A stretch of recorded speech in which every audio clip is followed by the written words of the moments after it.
प्यारे बच्चों, नमस्कार। आज हम उपस्थित हैं कक्षा 8 के हिंदी विषय के कार्यपत्रक संख्या 26 को लेकर। यह जो कार्यपत्रक है आज दिनांक 24 दिसंबर 2020 के लिए जारी किया गया है। इस कार्यपत्रक में जो हमारा उप विषय है या जो टॉपिक है वो है अकबरी लोटा। अब आप बच्चों समझ ही गए होंगे कि अकबरी लोटा जो हमारा टॉपिक है या इससे पहले के जो कार्यपत्रक आए हैं, 2 कार्यपत्रक आए हैं, उन कार्यपत्रकों में भी हमने यही टॉपिक पढ़ा था और आज हम अकबरी लोटा पाठ के आगे के भाग को पढ़ने जा रहे हैं। बच्चों, अब तक के कार्यपत्रकों में आपने पढ़ा कि इसमें जो है लाला झाऊलाल नाम के एक व्यक्ति हैं जो अपने पत्नी के साथ जो है एकदम सुखी जीवन यापन कर रहे हैं। इसी बीच क्या घटना घटित होती है कि जो उनकी पत्नी होती है वो उनसे 250 रुपये मांगती है और जो झाऊलाल होते हैं वो 1 हफ्ते के भीतर अपनी पत्नी को 250 रुपये देने का वादा करते हैं। अब वो अचानक से तो 250 रुपये का इंतज़ाम नहीं कर पाए, तो इसीलिए उन्होंने 1 हफ्ते का समय मांग लिया। अब इसी चिंता फिक्र में, क्योंकि उनको चिंता थी, फिक्र थी कि 1 हफ्ते के भीतर अपनी पत्नी को जो है 250 रुपये देने का वादा किया है, तो इसी चिंता फिक्र में एक दिन क्या होता है कि वो अपने घर की छत पे टहल रहे होते हैं और वो अपने नौकर को पानी लाने को कहते हैं। इसी बीच उनकी पत्नी खुद जो है वो एक लोटे में पानी लेकर के आती है और जैसे ही वो लोटा पकड़ते हैं तो उनके हाथ से क्या होता है, जो लोटा होता है वो हाथ से गिर जाता है और लुढ़कते हुए नीचे कहीं चला जाता है। तो आगे जो उनके हाथ से लोटा जब वो गिरता है तो इसी घटना का वर्णन जो है इस कार्यपत्रक में आगे किया गया है कि आगे क्या घटना घटित होती है। तो पहले हम आज के इस कार्यपत्रक में दिए इस गद्यांश को एक बार पढ़ लेंगे और फिर आगे के प्रश्नों को समझेंगे। तो गद्यांश इस प्रकार है। लाला को काटो तो बदन में खून नहीं।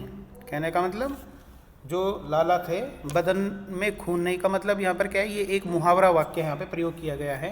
कहने का मतलब ये है कि वो जैसे ही उनके हाथ से क्या हुआ, लोटा गिरा तो वो एकदम क्या हो गए, बदन में खून नहीं से मतलब वो एकदम स्तब्ध हो गए और एकदम मौन हो गए।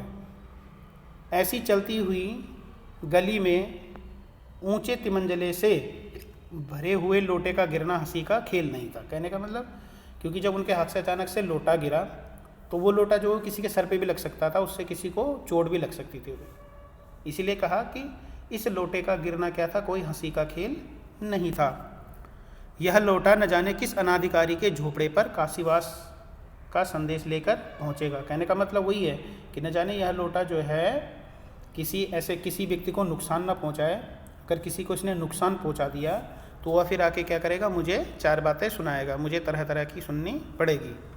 तो इसी को कहा कि काशीवास का संदेश लेकर पहुंचेगा। ये यहाँ पर बच्चों ये एक तरह से मुहावरों का प्रयोग या लाक्षणिक भाषा का यहाँ पे प्रयोग किया गया है। आगे है, कुछ हुआ भी ऐसा ही, गली में जोर का हल्ला उठा। लाला झाऊलाल जब तक दौड़कर नीचे उतरे तब तक एक भारी भीड़ उनके आंगन में घुस आई। यानी कि जब तक वो नीचे उतर रहे उन्होंने देखा कि इतनी भीड़ जो है क्या है, इकट्ठी कैसे हो गई। लाला झाऊलाल ने देखा कि इस भीड़ में प्रधान पात्र एक अंग्रेज है। कहने का मतलब वहाँ पे मुख्य जो उनको एक अंग्रेज दिखा जो नख सिक से भीगा हुआ है। नख सिक का मतलब सर से लेकर के और पैर तक, नख सिक का अर्थ होता है सर से लेकर और पैर तक क्या था, वो भीगा हुआ था। और जो अपने एक पैर को हाथ से सहलाता हुआ दूसरे पैर पर नाच रहा था। कहने का मतलब जो लोटा था वो उस अंग्रेज को जा कर के लगा और उसका पानी जो है वो उस अंग्रेज के ऊपर गिर गया। उसी के पास अपराधी लोटे को देखकर लाला झाऊलाल जी ने फौरन 2 और 2 जोड़कर स्थिति को समझ लिया। कहने का मतलब उसी अंग्रेज के बगल में क्या था, वो लोटा गिरा हुआ था, तो वो समझ गए थे कि कहीं ना कहीं जो लोटा है वो इस अंग्रेज को जा कर के लगा है। गिरने से पूर्व लोटा एक दुकान के सायाबान से टकराया। कहने का मतलब गिरने से पूर्व जो लोटा है किसी दुकान के सायाबान का मतलब यहाँ पे एक छत भी कह सकते हैं कि किसी दुकान की छत से जो है या छप्पर से वो क्या हुआ, टकराया। वहाँ टकराकर उस दुकान पर खड़े उस अंग्रेज को उसने सांगोपांग स्नान कराया। और उसी दुकान के पास जो अंग्रेज खड़ा था उसको उसने क्या कराया, सांगोपांग, सांगोपांग मतलब अच्छी तरह से स्नान कराया, यानी कि वो पानी जो लोटे में जो पानी था उस अंग्रेज के ऊपर गिर गया, फिर उसी के बूट पर आ गिरा, और फिर क्या हो गया, वो उसी के बूट पर जो है वो लोटा गिर गया। उस अंग्रेज को जब मालूम हुआ कि लाला झाऊलाल ही उस लोटे के मालिक है, यानी कि जैसे अंग्रेज को पता चला कि ये जो लोटा है इन झाऊलाल का है, झाऊलाल जो उनके सामने खड़े थे, तब उसने केवल एक काम किया, उसने अपने मुंह को खोलकर खुला छोड़ दिया।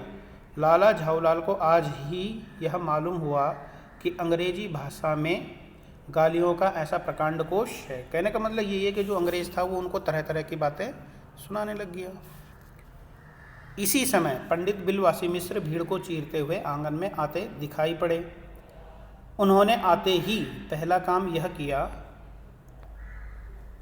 कि उस अंग्रेज को छोड़कर जितने आदमी आंगन में घुस आए थे सबको बाहर निकाल दिया, और आंगन में कुर्सी रखकर उन्होंने साहब से कहा, आपके पैर में शायद चोट आई है, अब आप आराम से कुर्सी पर बैठ जाइए।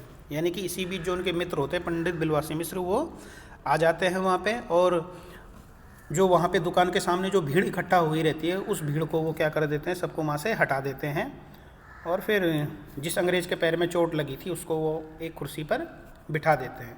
तो इस तरह से जो आज का हमारा इस कार्यपत्रक में गद्य भाग है वो यहीं तक है। अब इसमें जैसे आप देखेंगे कि कुछ शब्दार्थ हैं जो इस गद्य खंड में आए हैं, जैसे हल्ला, हल्ला का मतलब आप जानते ही हैं शोर, नक्शिक्सा मतलब ऊपर से नीचे मतलब सर से लेकर पैर तक, सायबान, सायबान का मतलब छप्पर या कपड़ा आदि जो पर्दा जो धूप और वर्षा से बचाव के लिए मकान या दुकान के आगे लगाया जाता है, ठीक है, जिसे हम एक छप्पर भी कह सकते हैं। अब आगे जो आपका होमवर्क है इसमें है कि गद्यांश को पढ़कर निम्नलिखित प्रश्नों के उत्तर दीजिए। अब आपको गद्यांश के आधार पर जो कुछ प्रश्न यहाँ पे पूछे गए हैं उनके उत्तर हमको लिखने हैं। जैसे पहला प्रश्न इसमें है कि पानी का लोटा नीचे गिरने पर लाला झाऊलाल की क्या स्थिति हुई। अब ये जब हमने जब पैराग्राफ का ऊपरी भाग पढ़ा था तो वहीं पर जो है इसके बारे में बताया गया था। लोटा नीचे जाकर किस पर वह कैसे गिरा था, पढ़कर उत्तर लिखिए। अब इसमें लोटा जो है नीचे जाकर किस पर गिरा और कैसे गिरा, ये भी हमने जो है गद्यांश में भी अच्छे से पढ़ा। तीसरा प्रश्न है लाला जी ही लोटे के मालिक है, यह जानकर अंग्रेज ने क्या किया। चौथा प्रश्न है दिए गए गद्यांश में से कोई 3 मुहावरे छांट कर लिखिए व उनके अर्थ लिखकर वाक्य भी बनाइए। अभी जैसे हमने गद्यांश पढ़ा तो गद्यांश में जैसे हमने देखा कि जो लेखक हैं, लेखक ने क्या कर रखा है, मुहावरों का प्रयोग कर रखा है, ठीक है। तो हमने जो है इस गद्यांश में 3 मुहावरों को छांट करना है, लिखना है, उनका अर्थ लिखना है और उसका फिर एक सेंटेंस बनाना है, वाक्य बनाना है। अब आखिर में आपको प्रश्न संख्या 5 में हर रोज़ की तरह एक गतिविधि दे दी गई है।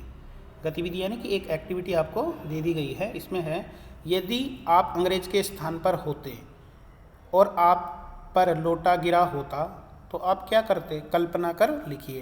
कह रहे हैं कि अंग्रेज की जगह अगर आप होते हैं और आपके पैर पे वह लोटा गिरता तो फिर आप क्या करते। तो इसमें आप लोगों ने अपनी कल्पना के आधार पर आपको किस तरह महसूस होता, क्या आपको उस समय आपकी जो स्थिति होती क्या होती, इस विषय पर आपने क्या करना है, एक एक्टिविटी इस पर लिखनी है।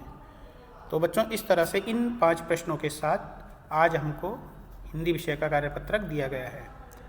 कार्यपत्रक को लेकर के बच्चों अगर कहीं पर भी आपको कोई समस्या हो तो आप अपने हिंदी विषय के अध्यापक से पूछ सकते हैं। Thank you.